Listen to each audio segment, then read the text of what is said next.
পরিবেশ control board. প্রদীপ প্রজ্বলনের এই মুহূর্ত প্রদীপ প্রজ্বলন করলেন মাননীয় মন্ত্রী পরিবেশ দপ্তর মাননীয় জনাব গোলাম রব্বানী মহাশয় এবং মাননীয় সাংসদ doctor Kakoli Ghosh pollution control বোর্ডের মাননীয় সুব্রত ঘোষ এবং রয়েছেন কল্যাণ রুদ্র মহাশয়। তারা একে একে এবার এই লক্ষ্মী ঘোষ মহাশয় মাননীয় মন্ত্রী খাদ্য সরবরাহ দপ্তর তিনি প্রদীপ প্রজ্বলন করে দরকার। যেখানে সেখানে শীতকাল পড়েছে, খুব ঠান্ডা আছে, তাপ নেওয়ার জন্য অনেকে আগুন জ্বালান, সেটা উচিত না। অত্যন্ত বিষয়, দুঃখের বিষয় যে ভারতবর্ষে আমরা শুনেছি যে আর নাকি কেউ কাঠের জালে রান্না করবে না মহিলারা, কেননা ভারত সরকার নাকি সবাইকে গ্যাস সিলিন্ডার উজালা যোজনা, কিন্তু সেটা কিন্তু ব্যর্থ হয়েছে পরিকল্পনাটা। মহিলাদের কাছে সে উজালা গ্যাস পৌঁছয়নি, তাই মহিলারা এখনো কিন্তু সেই দূষণের মধ্যে বসেই রান্না করতে বাধ্য হন। ফুসফুস জনিত রোগে তাদের কষ্ট পেতে হয়। এই বিভিন্ন অসুখ থেকে বাঁচতে গেলে পরিবেশে কিন্তু একমাত্র উপায় হচ্ছে গাছ কাটা বন্ধ করা।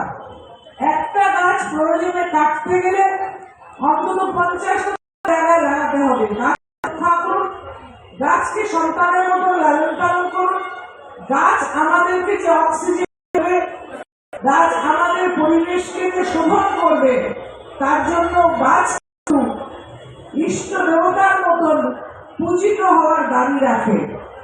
আপনারা সবাই ভালো থাকুন। পরিবেশ দূষণ আমাদের আশু কর্তব্য, কথা মনে করে দিতেই এই পরিবেশ মেলা বছর হয়, আপনারা এসে এখান থেকে জ্ঞানার্জন।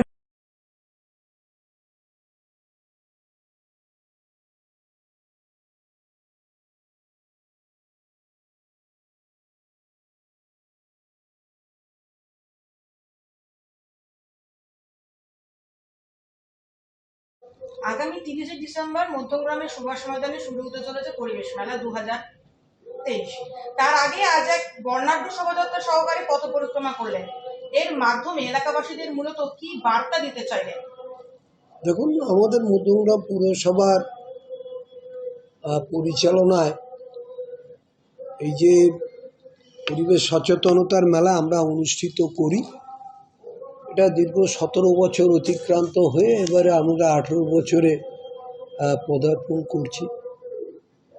এই পরিবেশ মেলার এই যে 30 তারিখ থেকে আগামী 3 জানুয়ারি 2024 এই 5 দিন আমাদের এই মেলা প্রচুর স্টল, যেটা বর্তমান আমাদের প্রজন্মের কাছে আমাদের এই বিশ্বায়নের এটার খুব তাৎপর্য আছে। এটাকে মানুষকে অবগত করা, বিভিন্ন ধরনের এখানে স্টল থাকে গভর্নমেন্টের, সেই গভর্নমেন্টের স্টলগুলো তারা এখানে প্রচুর ছেলে মেয়েরা আসে, উপভোগ করে, দেখে এবং তারা বিশ্বকে বাঁচাবার জন্য, পরিবেশকে রক্ষা করবার জন্য, পরিবেশ সচেতনতাকে আরও বেশি করে মানুষের কাছে প্রচার করে। এটার উপলব্ধি তারা করেছে, বাস্তবতার একটা প্রয়োজন আছে।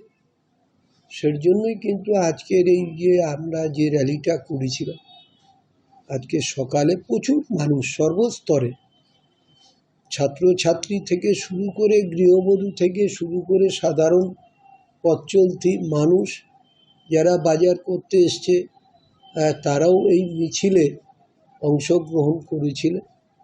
এবং এখানে আমাদের মূলত আজকের এই মিছিলের শুভ সূচনা করেছেন আমাদের পুরসভার দীর্ঘদিনের পুরপ্রধান ছিলেন এবং বর্তমান রাজ্যের খাদ্য ও সরবরাহ দপ্তরের মাননীয় মন্ত্রী রথীন ঘোষ।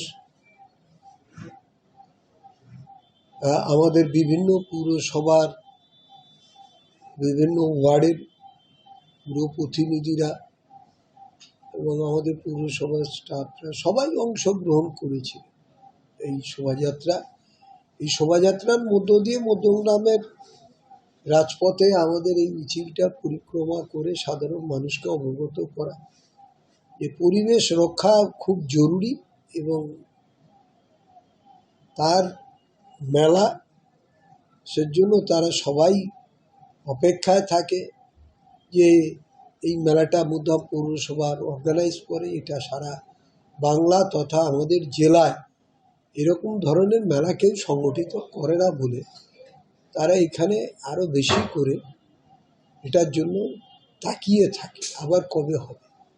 এর জন্য মানুষের একটা আলাদা উদ্দীপনা, আলাদা তাদের মানে উৎসাহ সেটা লক্ষ্য করা গেছে, তার এত বেশি মানুষের উপস্থিতি। শব্দ দূষণও কিন্তু পরিবেশের উপর ক্ষতিকর প্রভাব ফেলে এবং মধ্যমগ্রামবাসীর অনেকেরই বক্তব্য যে এই মেলাতে শব্দ দূষণ একটা বড় বিষয়, সেটা নিয়ে কি ভেবেছেন? দেখুন, শব্দ দূষণ মানুষ তো এখন অনেক কন্ট্রোল, এটা তো অস্বীকার করে যাবে না যে 2011 পশ্চিমবাংলার নতুন সরকার মমতা বন্দ্যোপাধ্যায়ের নেতৃত্বে গঠন হওয়ার পরে দেখবেন এটা অনেক কন্ট্রোল হয়েছে। সেক্ষেত্রে দেখবেন শব্দ দূষণ আপনি বলছেন, যেটাও একটা নিয়মকানুনও আছে যে 65 ডেসিবেলের উপরে কখনোই আপনি মাইক টাইক বাজাতে পারবেন না। আর এই রাস্তাঘাটে যানজট, গাড়ির হর্ন বাজে, তাও হর্নের অনেক এটা সাউন্ডটা অনেকটা কম আছে। এখানকার মানুষের মতো এই পরিবেশ মেলাতেও যে মাইক সিস্টেম বাজে সেটাতেও অনেকটা পরিবেশের দূষণের কারণ হয়ে ওঠে এই শব্দ বা এটা মানে শব্দ নিয়ে। এটা আপনি বলছেন, আমাদের কাছে এরকম কোনো মানুষের অভিযোগ না, আমাদের কাছে এরকম অনেকেই আছেন যারা আপনারা বলবেন আমাদের, তারা সোশ্যাল মিডিয়া এটা নিয়ে প্রতিবাদও করছেন, আমরা দেখতে পাচ্ছি। এটা যখন আপনার কাছে যখন আছে আপনারা আমাদের বলবেন, আমরা দেখে বলে দেবো। আর আমাদের মেলা তো সারা রাত্রি ধরে হয় না, 10টায় বন্ধ হয়ে যায়। আমরা জানি আবার নতুন করে মুখ্যমন্ত্রী মমতা বন্দ্যোপাধ্যায়ের উদ্যোগে 8ম পর্যায়ে দুয়ারে সরকার চালু হয়েছে, যেখানে নতুন করে বিধবা ভাতা সহ 31টি পরিষেবা দেওয়া হচ্ছে। কিন্তু মধ্যমগ্রামের বহু মহিলার দাবি তারা ঠিক মতন বিধবা ভাতা পাচ্ছেন না, প্রতি বছর 1-2 মাসের টাকা হাফিস হয়ে যাচ্ছে। সামনেই বড়দিনের উৎসব, এই মাসে আপনাদের আমি একটা কথা বলি, আপনার উত্তরটা পেয়েছেন 1 মাসে, এটা নিয়ে কি বলবেন? এটা আপনার বক্তব্যটাকে আমি উইথড্র করতে বলব। টাকা হাফিস মানে আপনাদের সাংবাদিকতা করেন, নিশ্চয়ই আপনাদের অধিকার আছে। টাকা তার ব্যাংক অ্যাকাউন্টে ঢোকে, ব্যাংক অ্যাকাউন্ট থেকে সেই টাকা তোলে, অন্য কেউ তোলে না। তারা ব্যাংকে যাচ্ছে, তারা প্রত্যেক বছরই বলছে প্রত্যেক বছরই না 1 মাসে আবার এটা দেখবেন পাচ্ছে না, ইভেন সেটা পরের মাসে যে একসাথে 2 মাস। এটা আপনি যেটা বললেন এটা ঠিক নয়। বাংলার মুখ্যমন্ত্রী মমতা বন্দ্যোপাধ্যায় এটা করেছে, অন্য কোনো সরকার এটা করেনি।